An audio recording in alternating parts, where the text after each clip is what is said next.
염블리의 비밀노트 시작하겠습니다. 네, 5월 넷째 주 증시는 전체적으로 좀 분위기가 괜찮게 좀 흘러갔다고 보시면 되겠고, 뭐 이슈들은 좀 몇 개가 있었죠. 한국의 수출은 조금 이제 좋지 않게 나왔지만 증시에 그렇게 큰 영향을 주진 못했고요.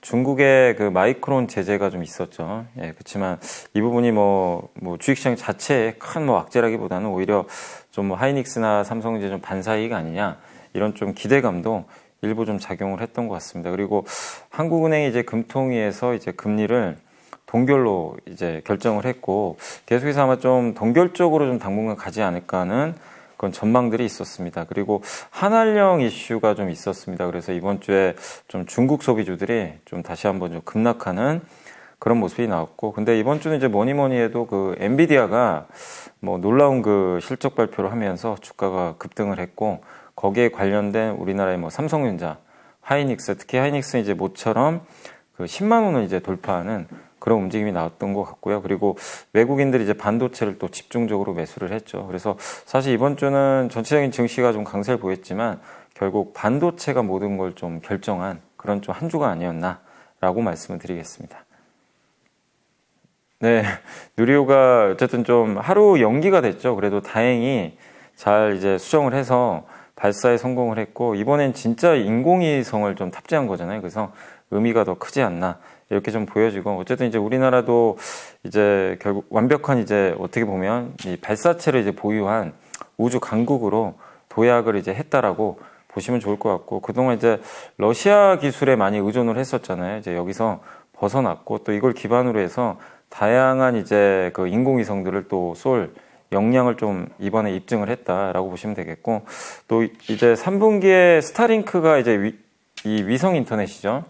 이게 이제 한국에 들어올 텐데, 거기 관련돼서도 우리나라가 이제 이런 발사체 보유 기술을 갖고 있다라면은 이 위성 인터넷 시장에서도 또 큰 역할을 할 수가 있기 때문에 산업 전체적으로 상당히 좀 긍정적인 그런 효과가 있을 것 같습니다. 부채 한도 협상이 지금 쉽지가 않은 그런 상황인데, 일단 이제 날짜가 6월 1일 정도로 지금 이제 잡혀 있더라고. 미국 옐런의 이제 재무장관이 그 6월 1일까지 좀 합의를 해야 된다. 안 그러면 이게 디폴트에 빠질 것 같다. 미국이 이제 부도난다는 신호죠. 그래서 지금 상당히 이제 그 우려가 커지고 있는데, 메카시 하원 의장 같은 경우는 일단 이제 일부 진전을 이뤘기 때문에 그래도 좀 합의가 되지 않을까라는 좀 긍정적인 의견을 피력을 하고 있는데, 그러나 지금 뭐 민주당과 공화당의 지금 합의가 아직 뭐 이루어진 건 없어요. 공화당은 계속 예산을 삭감해달라. 그러나 민주당은 그럴 수는 없다. 예. 그러다 보니까 이제 아직은 뭔가 타협점을 좀 못 찾고 있어서 지금 아직까지는 좀 부채 한도 협상이 좀 이루어지지 못하는 상황이고, 일단 시장에서는 6월 1일보다는 한 6월 15일 정도까지는 일단 조금은 더 열어놓고 있는 것 같습니다. 왜냐하면 이제 부채 한도 증액과 관련해서 임시 한도 같은 걸 좀 약간 증액을 할 수가 있거든요. 그래서 뭐 조금의 더 시간은 좀 남아 있을 수 있겠지만, 그래도 6월 중순까지 만약에 해결이 안 된다면 상당히 또 시장에 영향을 줄 수 있기 때문에 우리가 예의주시해야 될 것 같고, 피치라는 이제 신용평가사가 결국 그 부정적 관찰 대상으로 지정을 했거든요. 신용등급을 낮춘 건 아닌데 신용등급 하향 가능성을 좀 예고를 했습니다. 그만큼 이제 이 사안에 대해서 좀 중요하게 생각을 하는 것 같아요. 그래서 앞으로 한 1, 2주 정도가 좀 고비가 되지 않을까라고 예상을 하고 있습니다. 네, 지금 실제로 봄이 오는 분위기고요. 이제 트렌드포스라는 이제 유력 그 반도체 전문 예측 기관에서 처음으로 이제 올해 들어서 수요가 공급을 좀 앞지를 것 같다라고 좀 언급을 해줬습니다. 그래서 지금 실제로 공급 물량이 아마 감소하고 있는 건 많이들 알고 계실 거예요. 삼성전자마저도 이제 감산에 들어섰고, 실제 이제 하이닉스 메모리 재고가 지금 2분기부터 감소세로 좀 돌아섰고요. 삼성전자 재고는 이제 2분기에 정점 찍고 아마 3분기부터 좀 줄어들 걸로 좀 보고 있는 것 같습니다. 여기다가 이 트렌드포스의 긍정적인 전망과 맞물려서 반도체 수출 물량도 일단은 뭐 아직 엄청 좋은 건 아닌데 최악을 좀 벗어나고 있는 것 같습니다. 일단 5월 1일부터 20일 기준으로 해가지고 반도체 수출액이 42억 6천만 달러 정도 되거든요. 그러니까 4월 같은 기간에 40억 9,300만 달러니까 조금 개선이 됐죠. 그러니까 약간씩 뭔가 최악에서 좀 벗어나는 그런 분위기. 그러니까 좀 나오고 있고 또 미국의 엔비디아 같은 인공지능 반도체 효과들이 좀 맞물리고 있기 때문에 어쨌든 반도체 지금 봄이 오는 거에 대해서는 이제 많은 분들이 조금씩 동의하는 쪽으로 시각이 바뀌고 있는 것 같습니다. 그 중국 국가인터넷 정보판공실 산하의 그 CAC라는 이제 그 기관이 있는데 여기서 마이크론 제품에 보안 문제가 생겼다. 이렇게 이제 언급을 하면서 그 중요 정보 인프라를 운영하는 이제 운영자들은 마이크론 걸 구매하지 말라. 이렇게 중단 명령을 좀 내렸다고 합니다. 그래서 그게 이제 어떤 업종에 대한 건지는 구체적으로 나온 건 없는데 어쨌든 굉장히 좀 광범위할 것 같고요.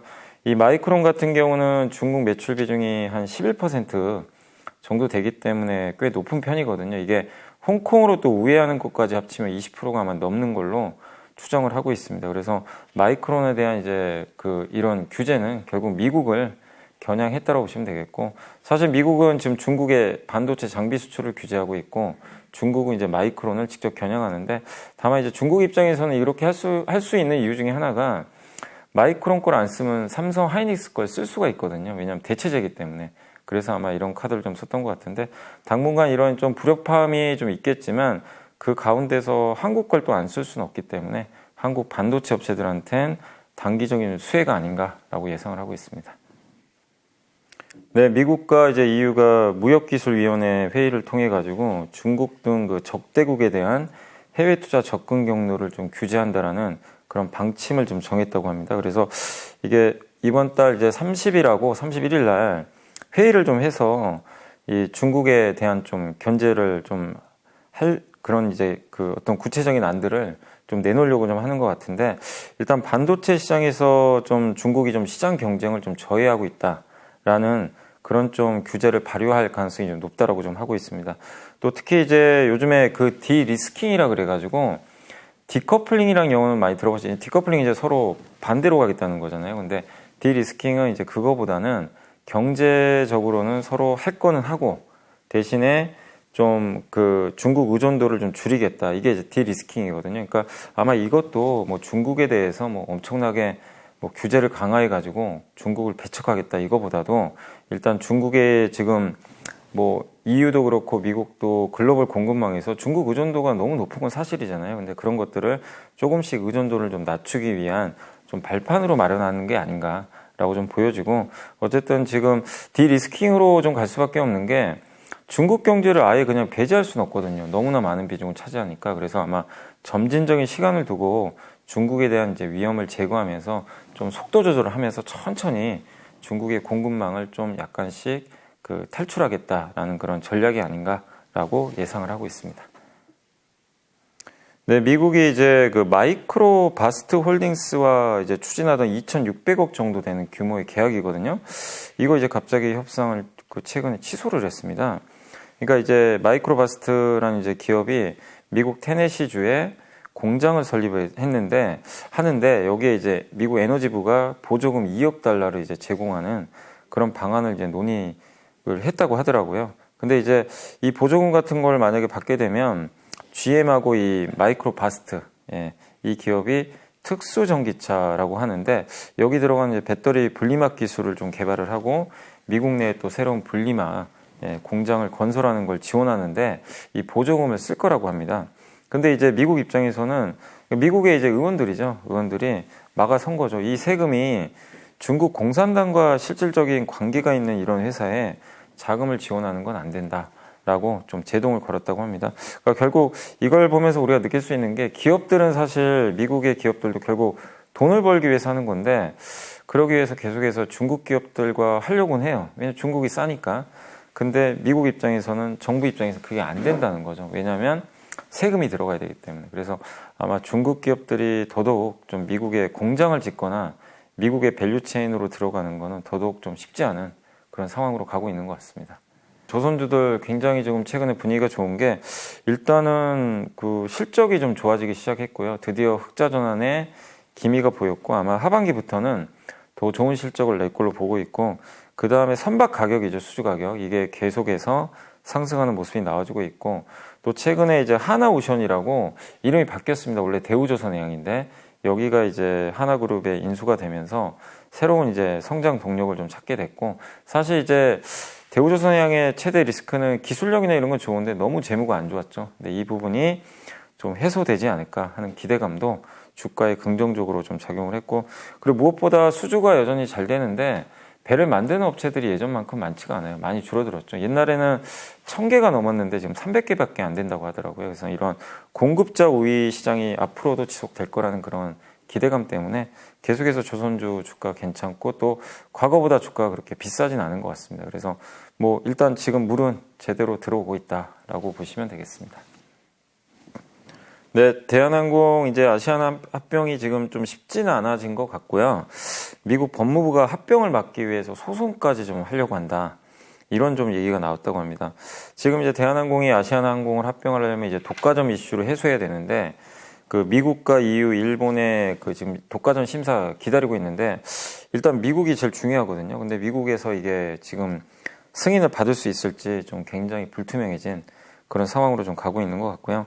특히 미국 같은 경우는 지금 대한항공이 태평양 노선이 있거든요. 이 노선에서 미국의 델타항공하고 조인트 벤처 맺어서 영업을 하고 있는데, 만약에 이 상태에서 아시아나까지 여기에 들어가게 된다면 점유율이 이제 너무 올라간다는 거죠. 그래서 미국의 항공사들이 좀 집단으로 지금 반발을 하고 있다고 합니다. 사실 그렇게 됐을 때 뭐 미국 기업들이 이 노선에 그냥 취항하면 끝나는 거거든요. 그러니까 이게 크게 문제될 건 없는데, 결국엔 이제 미국 입장에서도 자국 우선주의죠. 그래서 그 나라의 어떤 기업들의 좀 요구를 좀 들어주면서 일단 최대한 대한항공의 양보를 얻어내겠다. 그러니까 대한항공 보고 노선을 좀 몇 개 포기하라는 거랑 좀 비슷하지 않나. 그러니까 그런 것들을 포기하는 좀 모습을 좀 보여준다면 아마 승인을 해주지 않을까. 근데 이제 대한항공 입장에서도 그게 좀 쉽지는 않은 거죠. 그래서 결국에 지금 이게 합병이 되기 위해선 미국의 승인을 받아야 되는데, 아마 대한항공의 일정 부분에 양보가 있어야 되는 좀 분위기로 가는 것 같아서 조금 이 부분은 주가에 좀 부정적인 것 같고요. 그리고 아시아나항공이 제일 안 좋죠. 왜냐하면 아시아나항공은 지금 자산이 좀 부족하거든요. 굉장히 재무적으로 리스크가 있는데, 합병을 해야만 좀 되는 상황인데, 이게 지연된다면 당연히 좀 재무에 불리하기 때문에 조금 어려운 흐름이 이어질 것 같습니다. 네, 그 중국이 지금 갑자기 그 한알령 이슈가 좀 나올 거라는 좀 우려가 좀 있는데, 이게 왜냐면 그 CN블루의 그 정용화 씨가 이번에 중국 예능 프로에 출연하려고 지금 갔었거든요. 중국에 다시 돌아왔어요. 갑자기 출연이 이제 안 된다, 예, 출연이 취소됐다, 이 통보를 받고 돌아왔는데, 이게 좀 드문 케이스죠. 이제 그 중국까지 갔다가 지금 돌아온 걸 보니까. 그래서 지금 시장에서는 2017년 그 사드 리스크가 다시 터진 거 아니냐 하는 그런 우려감을 다시 좀 제기를 하고 있는 것 같고, 또 최근에 네이버 이 포털 사이트를 중국 사람들이 이제 접속 못하게 좀 차단했다라는 그런 얘기도 나오는 것 같습니다. 그래서 결국에 중국의 좀 경제 보복 또 나오면 어떡할까, 이 우려감이 증시에 상당히 좀 부정적인데, 다만 이제 일부에서는 2017년과는 좀 다르다. 왜냐하면 최근에 한국 화장품 수출 제도약 위에서 뭐 식약처가 이제 방중하는, 이제 중국에 가는 그런 협의도 있었고, 또 중국 외교부 아시아국장도 서울을 찾았거든요. 그래서 결국엔 이게 어느 정도 또 협상할 건 지금 하고 있어요. 그래서 과거처럼 완전히 그 교류를 뭐 절단하거나 이런 건 아닌데, 그래도 지금 시장에서는 뭐 연예인들 출연도 못하게 하고, 예, 네이버 접속까지 차단하는 걸 봐선 이게 좀 오래갈 이슈가 아닌가 하고, 일단 시장에서는 조금 사드 리스크 예전처럼 좀 우려를 하고 있다라고 보시면 되겠습니다. 네, K-팝 지금 이제 우리나라 기업들이 지금 상당히 좋은 좀 퍼포먼스를 내고 있죠. 뭐 동남아라든가 미국에서도 상당히 좋은 어떤 이제 콘서트 성과를 내고 있고, 뭐 실적 주가도 좋은 편이고요. 또 거기다가 지금 새롭게 시도하는 게 이제 미국 쪽에 이제 걸그룹 두 팀이 앞으로 데뷔를 할 텐데, 그게 이제 우리나라 그룹이 아니고 미국 현지 그룹입니다. 이제 우리나라 시스템을 수출해가지고 오디션 통해서 이제 외국인들을 선별을 하는 거죠. 그래서 그게 이제 성공을 할지 모르지만 시장에서는 좀 기대감을 좀 갖고 있는 것 같고, 또 최근에 이제 K-팝 관련해서 그 하이브란 기업이 텐센트 뮤직이죠. 중국에 여기랑 이제 음원 유통 계약을 좀 맺었다고 하는데, 중국 시장을 이제 공략한다는 의미가 되겠고, 특히 중국 음반 매출 시장은 굉장히 크잖아요. 크고 7억 명 정도가 스트리밍 서비스를 이용해서 노래를 듣거든요. 근데 그 중에 이제 90% 이상이 텐센트 뮤직 계열 좀 플랫폼을 이용을 하고 있다라고 합니다. 그래서 이런 부분들이 결국엔 또 우리나라의 어떤 이제 그 K-팝에 가장 좀 그동안 매출이 안 나왔던 곳이 중국인데 중국까지도 매출이 좀 나올 수 있는 그런 분위기로 가지 않을까 하는 그런 기대감으로 바뀌고 있는 것 같아요. 그래서 주가 좀 올라서 최근에 좀 쉬고 있지만 여전히 펀더멘탈이나 이런 성장성에서는 아직은 의심할 여지가 없는 그런 업종인 것 같습니다.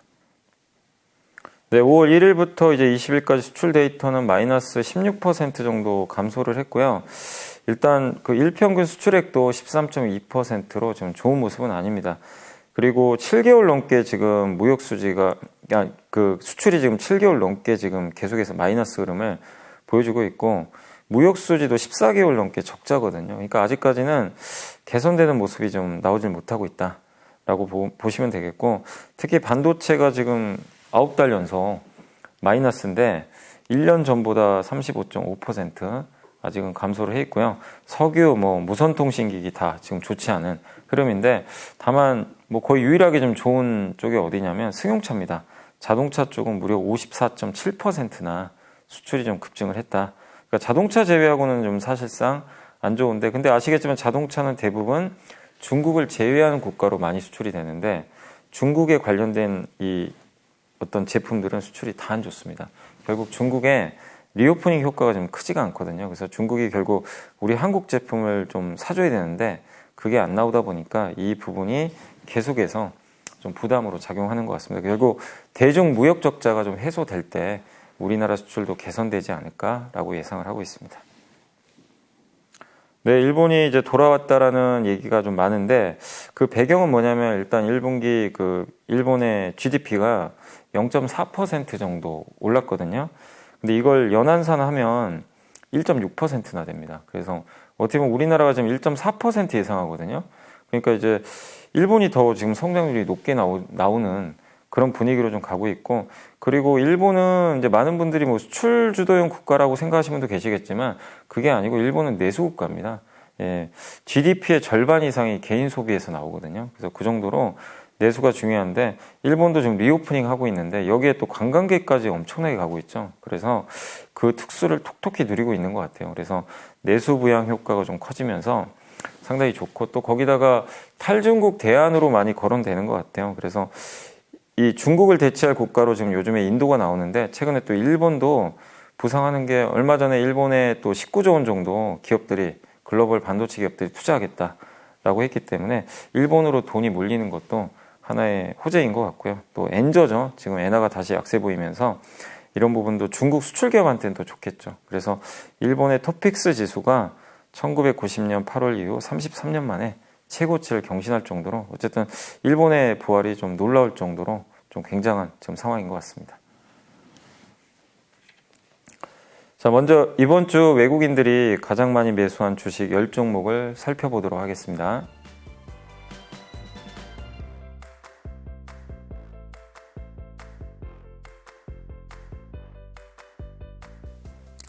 이번에는 기관들이 많이 담은 종목들입니다.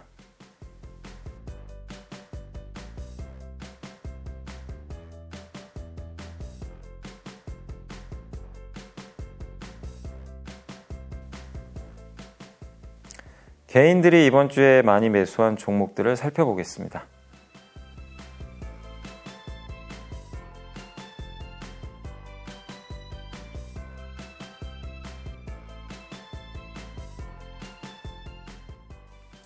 자, 이번에는 이번 주 들어 가장 많이 상승한 10개 업종을 살펴보겠습니다.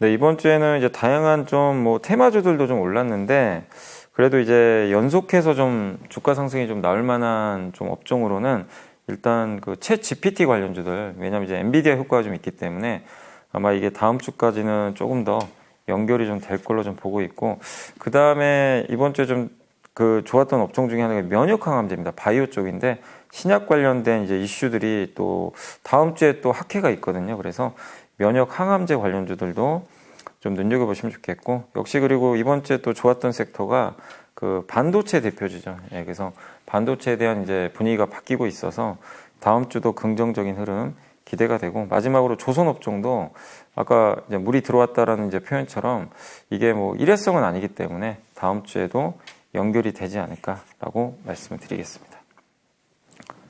자, 이번 주 보고서는 이제 SK증권의 이동건 연구원님이 이제 하반기 전망을 하신 건데 바이오입니다.